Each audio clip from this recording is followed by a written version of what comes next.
Welcome to Two Baptists and That Amish Chick, a podcast brought to you by the Butter Churn Girls. I'm Leslie. And I'm Bethany. And I'm Berlin. Join us for candid conversations about organized religion, the good, the bad, the ugly, and how we broke free from it while holding on to our faith in God. In these candid conversations, you can expect to laugh, to relate, occasionally cry, and definitely hear a few cuss words. Be sure to subscribe to the podcast on YouTube or your favorite podcast platform and follow at the Butter Churn Girls on all socials. Now for this week's episode. Welcome back. We have a special guest this week, and we are so excited to introduce you to our friend, Lawrence Prasad. He is passionate about seeing every heart transformed by the love of the Father. He was greatly impacted in 2011 by an encounter with the Father's heart and through Catch the Fire Toronto. This is one encounter with love redirected his life to embark on the journey of the heart. Lawrence resides in Melbourne, Australia, and was previously events director for Catch the Fire Australasia and Healing Rooms director locally in his community of faith. Lawrence launched Heart Keys, a prayer ministry helping other Christians navigate the inner healing space in union with the Trinity. Lawrence, welcome. We are so excited to have you here. Yeah. What's up? So excited to be here with you all. It's so exciting. Yeah. It's I know I've wanted to have you on for a while. Like, I really feel like Lawrence has something. And so it's just really cool how it worked out because, you know, when something's meant to be, it just falls into place, so to speak, you know, and there's ease to it. And so I was like, I think this is it. Like, I think we have him at the right spot at the right time. So yeah, absolutely. I'm super bummed about this. So Lawrence, we just kind of want to start out to kind of almost hand it to you. Sure. To hear about your story and hear just what you want to share. I really believe that you have something super divine that you're supposed to bring here. And so we may have questions in the middle of it or things to hey, can you dive in deeper to that? But we kind of just want to give it to you and let you just tell your story. Awesome. Thanks for having me again. And it's such a pleasure and a delight to be on this crazy show. I love what you guys bring to the table. I love that you're willing to go into places that not everyone's willing to have that conversation, and how you're not worried about people getting offended, because it's out of that offense that that a crucial conversation might come from that. So it's such a pleasure to be at this table to see whether there's something that's going to offend and inspire or even start another conversation somewhere else, because it's the stories that connect us. It's the stories that we have, that life kind of dishes out in many ways, shapes and forms. There's our own uniqueness in that, but there's also many synergies within our own humanity that kind of bring us together. And I love those Me Too moments in an honoring way, in a way that goes, I've experienced that. I've struggled with that. Are you serious? You've been in my life for 20 years and I didn't know that was going on in your world. It's yeah, why aren't we having more of those conversations? And I kind of honor the three of you because you're bringing that to the table. You're bringing an opportunity for that to happen. And you're you've got nothing to lose. You three women, you know who you are. You're not intimidated by it. And that's what inspires me when I listen to your podcast, because I'm you're willing to go into no man's land, into new territory, and it's super inspiring. So thanks for having me to go on that journey in this episode. So thank you. That's awesome. I love that you because we know we're going into no man's land, and I know you're about to share your story, so I don't want to keep you from that. But it's good, taking a moment, to honor that. Thank you for honoring that, because that's truly our heart in this podcast. Our heart is to talk about the things that most people don't want to talk about, that are afraid to talk about, that are even judge themselves for talking about it, or they were never given a space for it. And it's it's time to stop beating around the bush. The things are not going to get better until we actually face the truth of what happened. It might not be the truth, but it's the truth of what happened for me or you or, Berlin or whatever. And so there's no, we keep circling things, especially in religion, we circle things and circle things. And when we're we're done. Like nobody's getting help. Mhm. Nobody's being helped. Nobody's like being allowed to have conversations. And in conversation, so much can happen in one conversation that can change your life. And if we're just willing to we're willing to hold space. We're Yeah. willing to just we're not gonna keep anything from you, our listeners. And so I'm really excited to hear your story. Yeah. Yeah. I like that you actually mentioned even the piece about like willing to be offended. Yes. The best gift I ever got was the gift of offense, where I was just so offended. I was like, I'm about ready to punch this lady. I'm so offended, but it has been the best gift I've ever been given. Right. And so I don't be afraid of being offended. If we offend you, like, it's okay. Yeah. There's some growth on the other side of that. Yeah. And I love the idea of, it being a gift. Because for so long, when circumstances and situations arise in life, it's so easy to filter them through our brokenness, our hurt, our pain, and easily take offense to that. But once we start seeing God in this, once you go on that hard healing journey, you realize this is junk in your heart. And you learn, this is such a gift to go, oh, this is my response and my reaction. Why am I reacting the way that I am? And the beautiful thing is God knows exactly why we do what we do and we react the way we do. So it's about inviting him into that space and go, what's going on there? And I've been in moments where honestly, me of all people, I've reacted quite badly and didn't know how to kind of approach the situation. But it was in that moment of taking a contemplative pause, the moments of just being with the Trinity and going, Lawrence, your reaction, that was pretty crappy. I'm like, yeah, what was that about? Like, I'm in my 30s now. I'm 41 now, but this is, in my 30s. And I'm like, I'm a mature Christian and, I know Jesus, and how could I still be reacting like they must be wrong? It's like, why do they have to be wrong? What's going on within you? And I think that led me on more of the desire and the understanding on the intricacies of the beautiful heart and why we do what we do. And, that kind of led me into that heart healing prayer ministry in a healing space. But if we were to go back a couple of decades, just a couple, we'd go back to, the 80s. I was born in 81 in a time in Melbourne, and coming from mixed heritage. My dad's Fiji Indian, third generation, originally pretty much slaves that the British took to Fiji, even though they say they weren't slaves, but it pretty much came from that culture. He was one of 11 children. He was in and out of boys' homes, from the age of 8, because his dad was an absentee dad due to circumstance. And, he really struggled with, finding who he was and his behavior. He started reacting and he wasn't coping with life. So he had these behavioral issues. So they're like, and his mum, his beautiful mum with, all these kids, like, I can't handle my son. So the only alternative at the time was a boys' home. So he was the youngest in the history of Fiji at 8 years old to be put into an adolescent boys' home because of his behavior.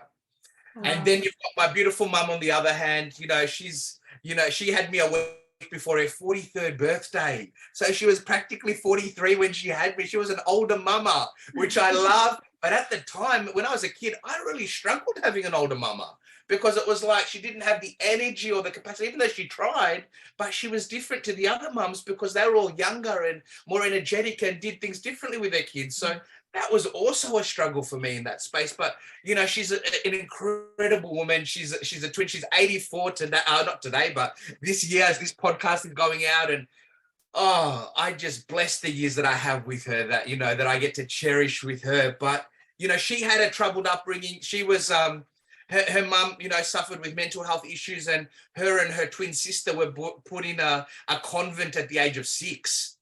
So as little 20s at the age of 6, and they were in kind of a boarding school situation where she was telling me at 6, they're having to scrub floors and they're having to, be on all these things, and they were allowed meat once a week, and they were allowed, all of that's why, just that whole, the time she really was brought up in such an environment, where the nuns would often belt them and hit them and, if they were misbehaving. And it was the cultural context, because it's like, if you're naughty, you're not listening, you're dishonoring.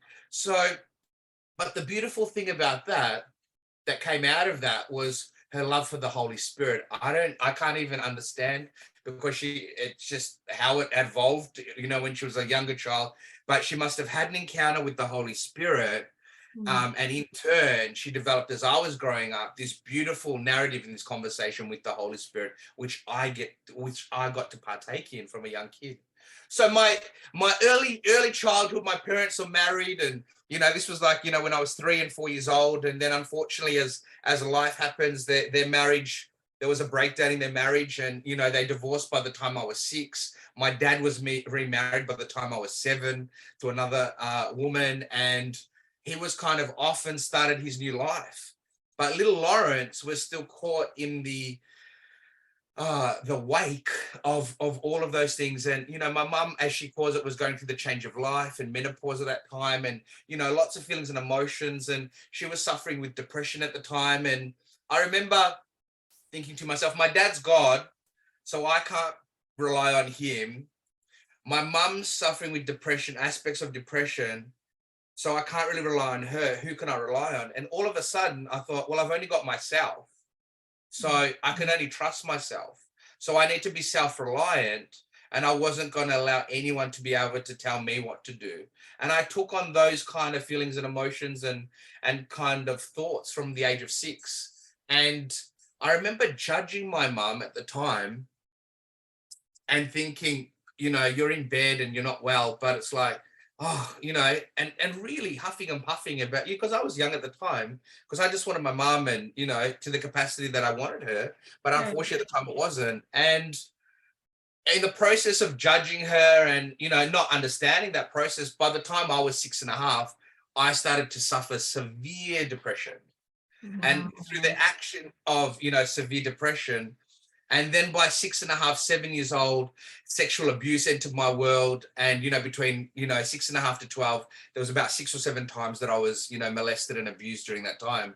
And I remember by 6.5, 7, all that I could control was food, because I couldn't control anything else. And food became my control source. So by the time I was 12 years old, I was morbidly obese. I was like over 130 kilos as a 12-year-old. I don't even know what that equates to, but you guys can do the conversion later, I was in and out of, seeing psychiatrists and psychologists, and all of this stuff was going on, all of this pain, all of this hurt. But at the time, I didn't realize how broken and how hurt my heart was when my parents divorced.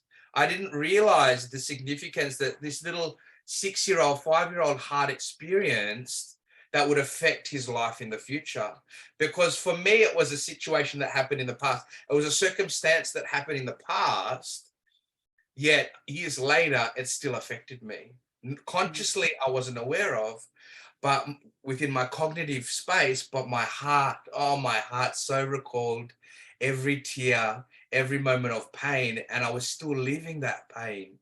And it was in that moment of like trying to deal with that, dealing with my mom and all of that sort of stuff, that because I was a school refusal child because of the depression, and my beautiful mom, she tried everything to get me to school.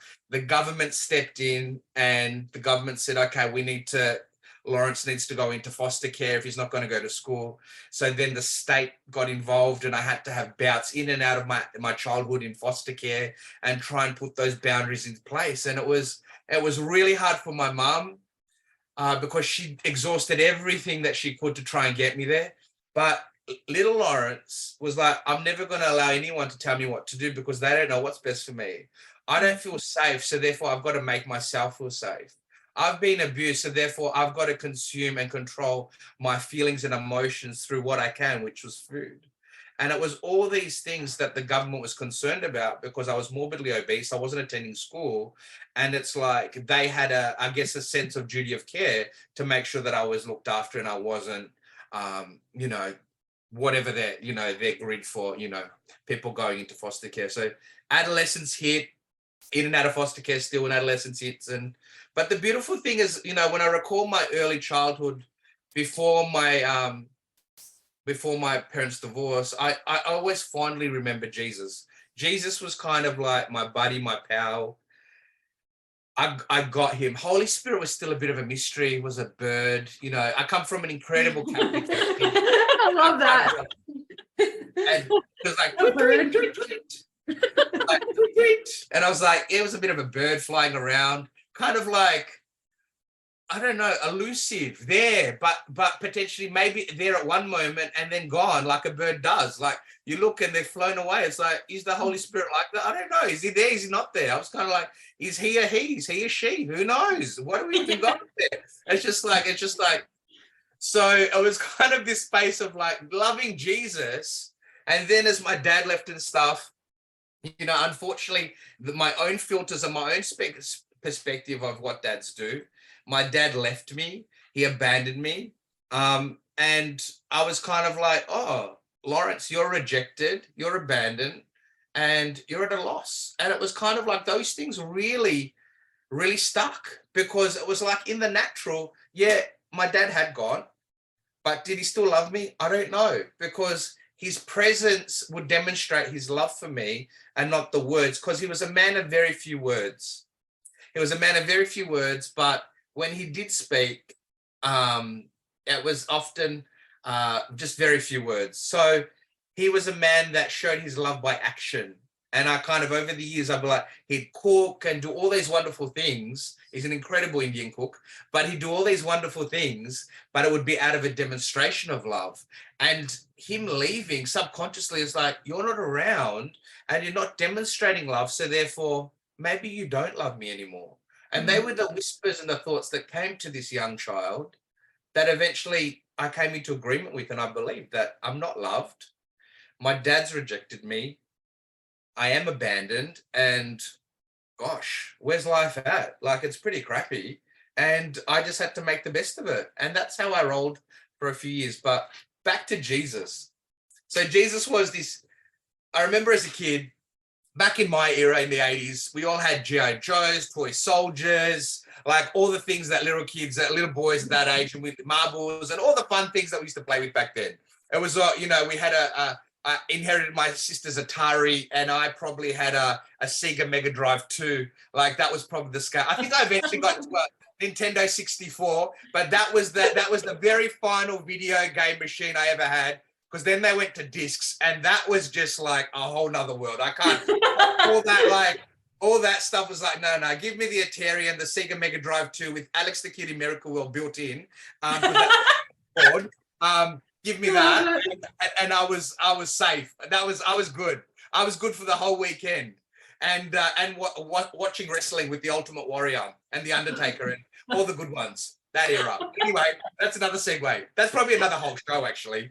You know, Jesus in wrestling. Anyway, let's go back. Okay, so my encounter with Jesus, this is just all over the shop, but we're just going with it. You guys can edit it later. I'm like, what? Absolutely. I'm like, okay, so Jesus as a kid, everyone had their toy soldiers, their G.I. Joes, all of these like figurines, like, you'd build your outdoor forts and stuff and put all your little figurines on there. But for me, because I love Jesus so much, I would always turn up and I would have Jesus the Redeemer, Jesus the Little Infant, Jesus the Sacred Heart, all my own Jesus figurines, because that who Jesus was for me. Like, I loved all my Jesus. Thank you for my Catholic heritage, but I had every Catholic statue that you could imagine that a little kid, like the aluminum ones that glow in the dark, and the ones that would light up with the heart that would light up, and all of these beautiful like little figurines. But they were my comfort, and it was like tangibly playing and connecting with Jesus as the constant and the safe and the realness of who he was. If I hadn't established that relationship at such a young age, I don't know where I would have been today. Because even though as I go on this journey, I never felt that I was away from Jesus, even through all the color and movement and excitement and heights and lows. There was always a sense of Jesus around, and it was and I honor my mum for that, and my auntie, her beautiful twin sister, who have been my greatest intercessors. There's something about women that pray. They just take it to another level. They just like, I think there's something built in women when it comes to prayer, that they've just got this extra battery or extra pack in there that can just go to greater depths and expansion when it comes to their children and what they believe in. I don't know. There's just something special about women when it comes to that space that I super honor and love about. And my mum and auntie were a demonstration of that. But there's just so many things. So as adolescence hit, I was like, okay, by this stage, I, was 16, 17, and I was kind of attending school, kind of not.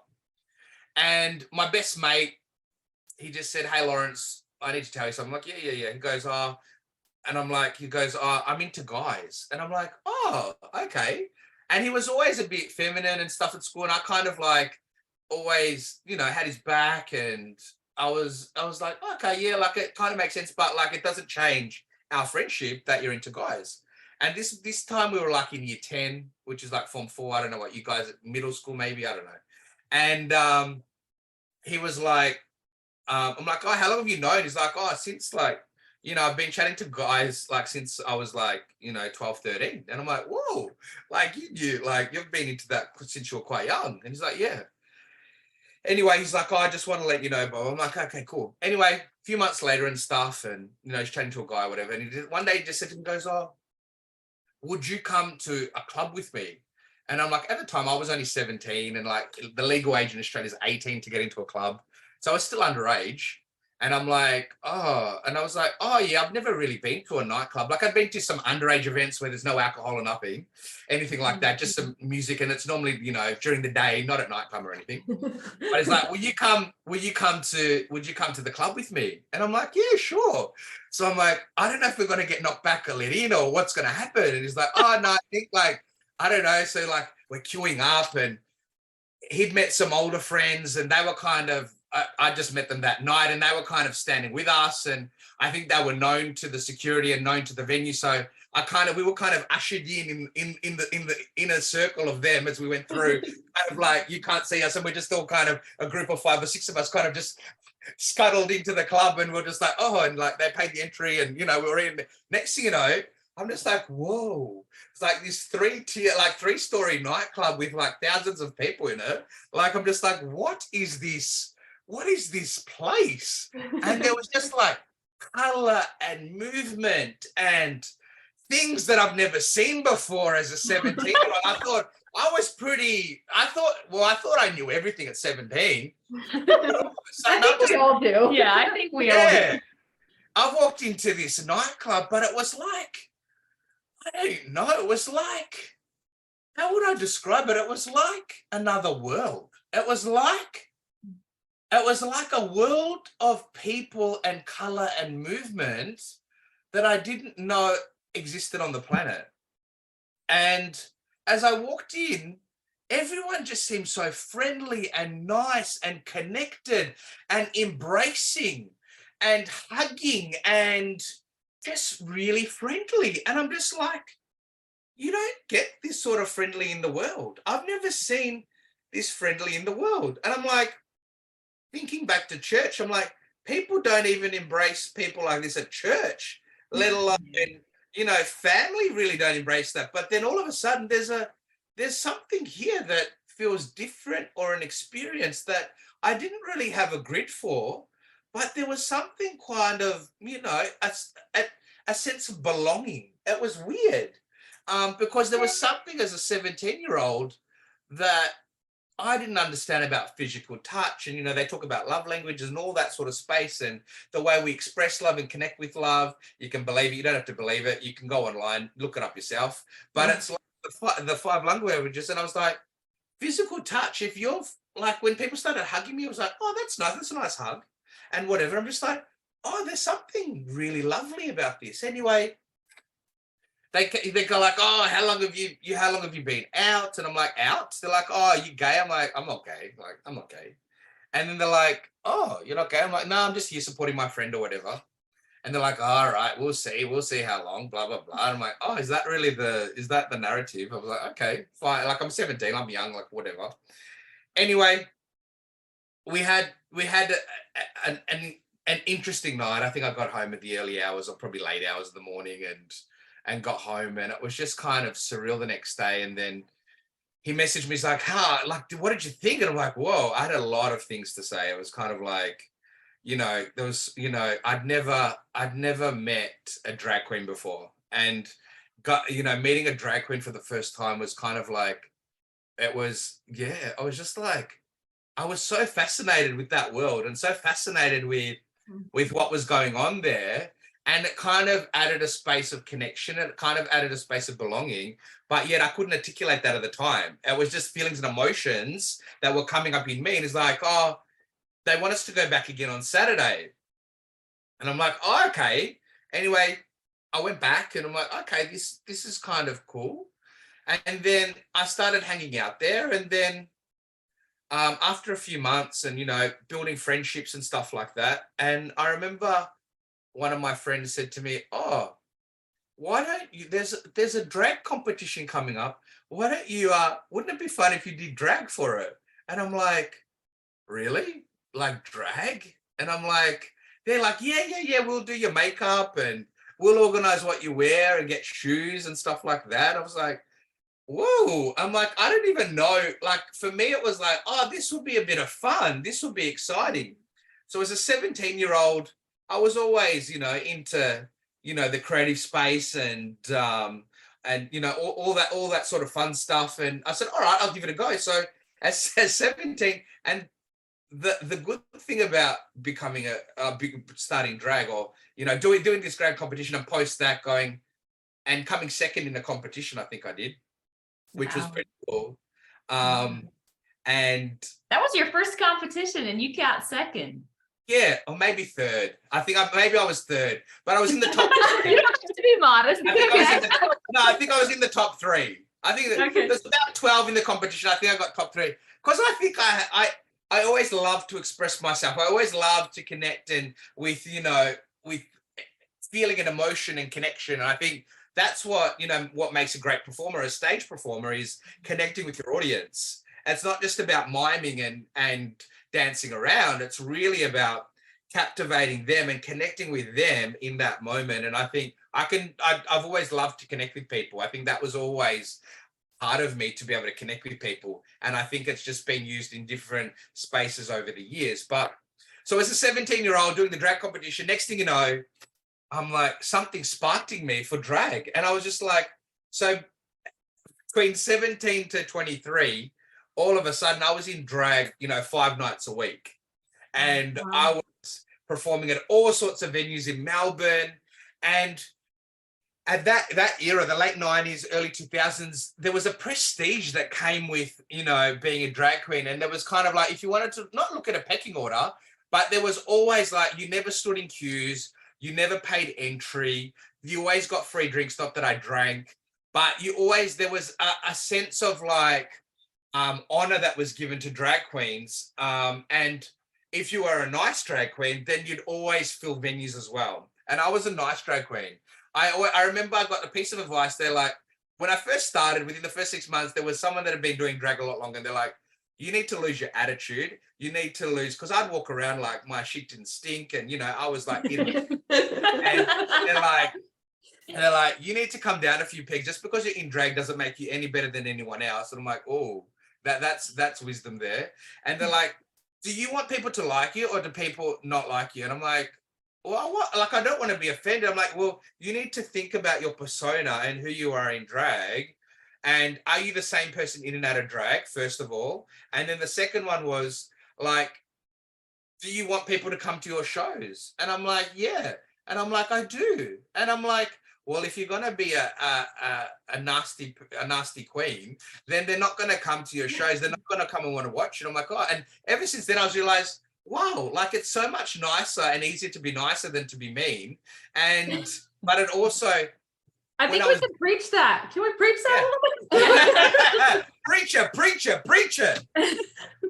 So the whole drag space kind of just, it was a beautiful time and season in my life that I kind of made the best of that world. And but also within that context, the long nights, the partying, and then the drug scene opened up to me. And that's a whole nother space, because it's like, not everyone partied, not everyone took drugs, but it was so readily available. And it kind of, when life is about feelings and emotions, and purely about feelings and emotions in that space, You're looking for things to enhance feelings and emotions. You're looking for things to express feelings and emotions.